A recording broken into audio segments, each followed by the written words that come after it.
మొన్నే కదా అల్లు అర్జున్ సంధ్యా థియేటర్ దగ్గర రేవతి చనిపోవడం చాలా దుర్ఘటన, ఆయనే మర్డర్ చేయించాడని అలాంటి కేసులు ఒక హోమ్ మినిస్టర్గా ముఖ్యమంత్రిగా పెట్టించి ఫోన్ కాల్లు చేయించి ఆయనే అరెస్ట్ చేయించాడని మనం న్యూస్లో చూసాం.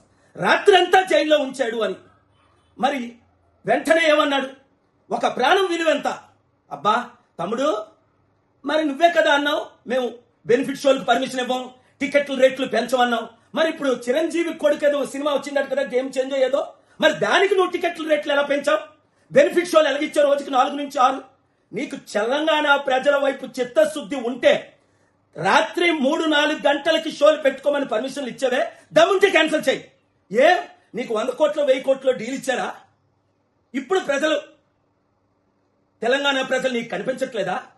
వెంకట దిల్ రాజు అనే పేరు ఆయన నాకు తెలీదు, ఆయన మీ బంధువు అట, మిత్రుడు అట, వెంకట రమణారెడ్డి అట. అంటే ఒక రెడ్డి వచ్చి ఈ రెడ్డితో మాట్లాడితే మీరు డీల్స్ చేసుకుంటారా?